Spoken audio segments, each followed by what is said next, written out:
Kalau kita sedang dalam kondisi sendiri, butuh teman curhat, Allah sebaik-baik tempat curhat. Butuh pertolongan, Allah sebaik-baik penolong.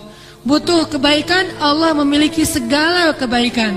Butuh jalan keluar, Allah lah yang satu-satunya yang punya jalan keluar dari semua kebuntuan hidup kita. Makin banyak masalah, makin dekat sama Allah. Nggak apa-apa kalau kita ngerasa, saya mah nggak pede dekat sama Allah. Kenapa? Saya banyak dosa. Kalau gitu dekat sama Allah sebagai pendosa. Gimana dekat sama Allah sebagai pendosa? Tadi, Rabbi zalamtu nafsi faghfirli. Ya Rabbi, saya menzalimi diri saya sendiri, maka ampunkanlah dosa saya. Deketin Allah dengan minta ampun. Nggak pede datang ke Allah. Kenapa? Soalnya takut ngecewain Allah. Kan kita udah minta, nanti Allah ngasih. Udah gitu, namanya manusia kadang-kadang kalau udah selesai dari masalah, balik lagi dia. Jauh lagi dari Allah, lalai lagi, dosa lagi, kan suka gitu. Karena kita masih kayak ragu sama kemampuan kita. Saya bisa nggak ya istiqomah? Saya bisa nggak ya taubatan nasuha? Daripada nanti saya udah minta sama Allah, Allah tahu banget kalau saya tuh masih labil, kan nggak enak. Udah nggak apa-apa. Kita berbuat dosa, datang lagi sama Allah. Dosa lagi, datang lagi sama Allah. Kapan sih Allah pernah putus asa mengampuni dosa hambanya? Yang ada itu adalah hambanya putus asa minta ampun kepada Allah. Allah mah gak pernah putus asa. Gak ada kalimat satupun di Al-Quran dan hadis Allah bilang gini, saya gak akan ngampunin dosa kamu lagi. Kenapa? Udah 3 kali saya ampunin, kamu ulangi. Gak pernah Allah ngomong kayak gitu. Baik di Al-Quran gak pernah, di hadis gak ada. Baik hadis Nabi gak ada, hadis Qudsi juga gak ada. Gak ada cerita Allah itu ketika kita datang pertama, ya diampunin. Datang kedua, udah deh. Datang ketiga, ini terakhir ya. Allah gak pernah ngomong gitu kan. Pas yang keempat, tidak ada maaf bagimu. Nggak ada Allah ngomong kayak gitu. Selalu, wahai hambaku, qul ya ibadiyalladzina asrafu ala anfusihim. Katakan kepada hambaku yang sudah banyak dosa dan menzalimi diri sendiri. Qul ya ibadiyalladzina asrafu ala anfusihim. Allah tuh baik banget loh sama kita. Allah tahu kita banyak dosa, tapi Allah masih manggil kita tuh ibadi, hambaku gitu coba. Itu panggilan lembut loh dari Allah. Allah kalau kasar panggil nama, ya Hanan, itu kasar tuh. Tapi ya ayah abdi itu lembut. Sama kayak Aisyah kalau marah sama Rasulullah manggilnya Muhammad. Aisyah, ini kata Aisyah sendiri, Aisyah radhiyallahu anha. Jadi kalau Aisyah manggil Rasulullah, ya Rasulullah, itu lagi enak tuh perasaannya, lagi moodnya lagi enak. Tapi kalau ya Muhammad, itu lagi marah. Tapi Rasul dipanggil Muhammad biasa-biasa aja ya. Kita mah kalau dipanggil nama, wah istri celaka nih, durhaka segala macam, keluar dalil. Nabi aja yang punya dalil nggak pernah ngeluarin, kita yang nggak punya dalil suka ngeluarin, kan aneh tuh. Hadis itu ucapan siapa? Ucapan Nabi kan? Ucapan saya apa ucapan Nabi? Lalu kenapa saya lebih sering mengeluarkan hadis itu daripada Nabi? Kan aneh tuh. Nabi aja yang ucapan beliau sendiri, hadis beliau sendiri, nggak pernah ngeluarin hadis-hadis tentang istri harus kayak gini untuk ngedidik istrinya supaya istrinya tunduk. Nggak. Nabi mah ngeluarkan hadis itu kepada kaum muslimah dalam suasana yang nyaman. Tapi kalau lagi marah nggak mau pakai hadis, nggak mau pakai ayat. Kita kalau lagi marah ayat hadis keluar semua tuh. Jadi taklim kita itu bahan untuk marah gitu. Kalau lagi marah terus keluarin nih ayat-ayat yang kemarin saya dengar di ta'lim. Allah tuh baik banget sama kita. Udah banyak dosa masih manggil abdi, ibadi. Kalau yang banyak mah, qul ya ibadiyalladzina asrafu ala anfusihim. Katakan kepada hamba-hambaku, sama kayak ibu manggil ya Bunaya, wahai anakku, anakku. Udah sering ngecewain ibunya, masih dipanggil anakku, nggak dipanggil nama. Saking maha baiknya Allah kepada hamba. Katakan kepada hamba-hambaku yang melampaui batas. Arti melampaui batas berarti dosanya tuh udah nggak kehitung, udah banyak banget. Dia buat zina, dia membunuh, dia minum khamar, kalau sekarang narkoba, dia pokoknya durhaka, ninggalin sholat, semuanya dia lakukan, termasuk perdukunan, syirik. Tapi Allah masih bilang, qul ya ibadiyalladzina asrafu ala anfusihim. Apa pesannya? La taqnatu min rahmatillah.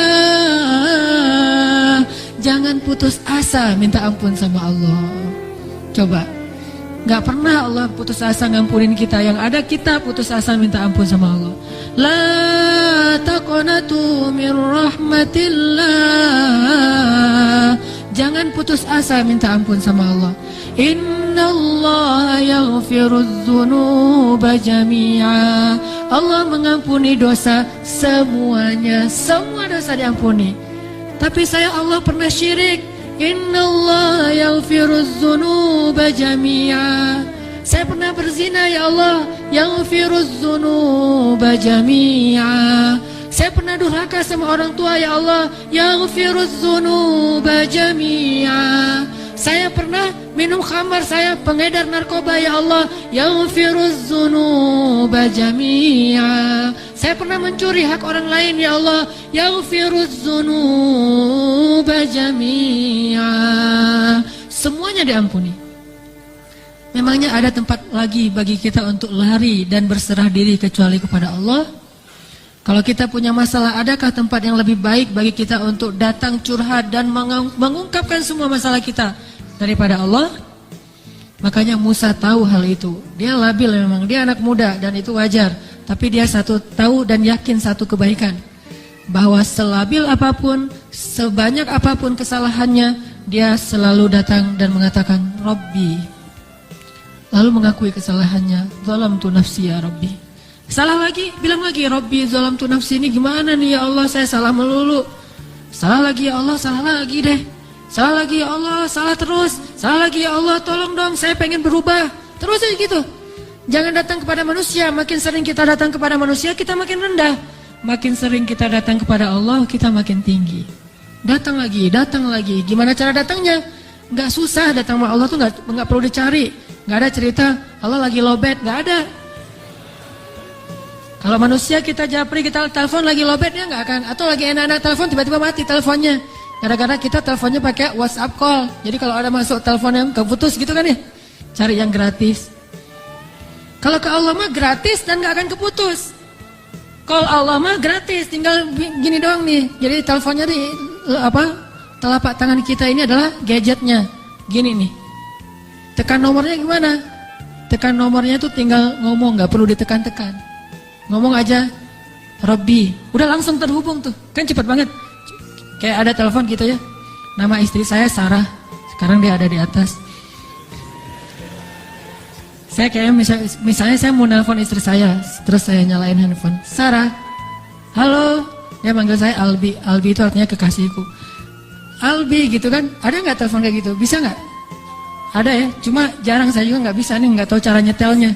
Jadi kalau mau nelpon istri kita, istriku, langsung calling gitu, dan dia langsung ngangkat, nggak lama-lama, kita nunggu lama kok nggak diangkat-angkat, alasannya lagi, kenapa sih nggak diangkat-angkat?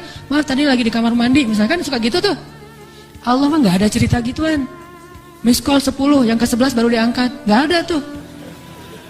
Allah mah nggak ada miss call, nggak ada disconnect, nggak ada sinyal jelek, nggak ada habis pulsa, nggak ada kepotong sama call yang lebih berbayar mahal. Gak ada yang kayak gitu-gituan. Kalau Allah mah tinggal bilang, Rabbi, ya abdi, labbaik ya abdi, aku terima apa yang kamu butuhkan ya abdi, sebutin gitu. Allah tuh gitu, cuma kitanya gak mendengar dengan lisan, dengan telinga. Kita harus mendengar itu dengan hati kita. Kalau kita yakin, ana inda dhanni abdi bi, aku tergantung yakinnya hambaku, prasangka hambaku, gimana perasaan hambaku. Kalau kalian yakin aku mendengar dan mengijabah, aku pasti mendengar dan mengijabah. Kan gampang, Allah mah tergantung kita ya. Jadi jangan salahin Allah, Allah aja bilang tergantung kita. Kalau kita ngerasa doa kita nggak diijabah, jangan salahin Allah, kok Allah nggak mengijabah. Salahin diri kita, kenapa kita nggak yakin Allah mengijabah. Yakin kok, kalau yakin ngapain dipertanyain. Kalau kita yakin jangan dipertanyakan. Karena Allah pasti tidak akan ngecewain hamba yang datang kepadanya.